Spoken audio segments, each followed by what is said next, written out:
Le prix David Janssen est une initiative du ministre-président de la région Bruxelles-Capitale qui a pour objectif de favoriser les collaborations entre différents acteurs de la chaîne de prévention et de sécurité.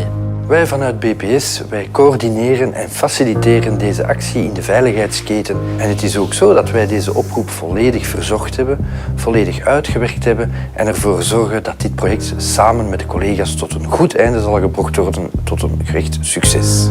Cette année-ci, le projet qui a été récompensé est le point de contact école mis en place par la zone de police Montgomery en collaboration et en partenariat avec les différentes écoles présentes sur le territoire ainsi que les 3 services de prévention des communes du territoire. Pour notre zone de police, le fait de recevoir ce prix David Janssen, c'est une réelle reconnaissance du travail accompli. Le projet a grandi au départ sur 2 voies parallèles qui ne se sont pas rencontrées immédiatement.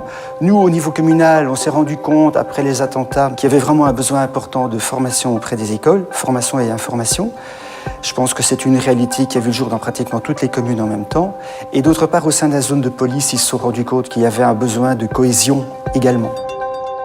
J'ai commencé à réfléchir avec mes équipes à la création, au lancement d'un projet que je souhaite appeler Point de contact école.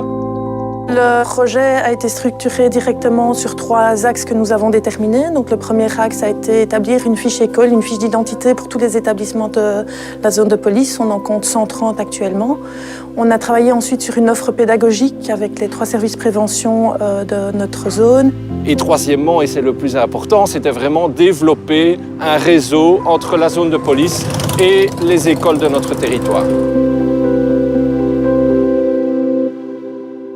La plupart des problématiques que nous rencontrons parfois avec nos élèves, c'est qu'ils ne comprennent plus exactement où se trouvent les limites dans les règles. Ce projet avait le mérite de pouvoir faire un lien entre ce que l'école représente en tant que micro-société, j'ai envie de dire, et ce qu'est la société réelle. Puisque les enseignants symbolisent un peu l'autorité et que la police à l'extérieur symbolise aussi cette autorité. On répond à vraiment de nombreuses questions des élèves sur plusieurs matières. Ça peut aller de la consommation de stupes à la sécurité routière, mais on constate qu'énormément d'élèves n'ont pas de réponse aux questions concernant les dispositifs légaux au sein du pays. On a eu la police qui est venue pour nous expliquer en quoi consistait l'harcèlement et le cyberharcèlement.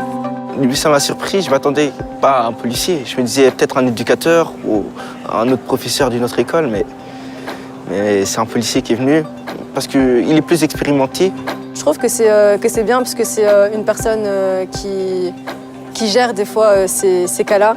Et du coup que c'est assez chouette puisque c'est la meilleure personne qui puisse nous expliquer c'est quoi le harcèlement, enfin pour moi. L'avantage, c'est qu'effectivement, ils voient le côté policing, comme on dit chez nous, community policing, qui est donc la possibilité d'avoir un échange avec les policiers différents de ce qu'ils ont quand ils sont amenés à venir dans un commissariat de police. Ici, on est vraiment d'être humain à être humain, on est d'homme à homme. Le fait de savoir qu'un policier ne se soucie pas simplement des voleurs, etc., et qui se soucie quand même des adolescents, c'est important aussi.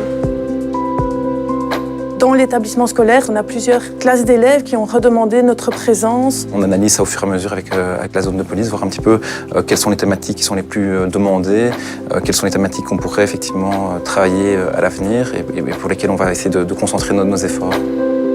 L'objectif principal, c'est vraiment créer ce réseau avec les écoles. C'est mettre un pied dans les écoles pour pouvoir travailler avec les jeunes de manière structurée. On organise annuellement une présentation dans chaque commune où on invite les différents établissements scolaires pour leur présenter notre offre pédagogique.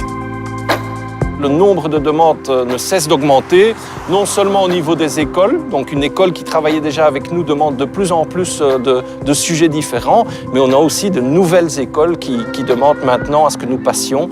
Et donc ici, on va présenter pour la 2e fois l'offre à l'ensemble des écoles des 3 communes, et je suis certain que ce sera à nouveau un beau succès.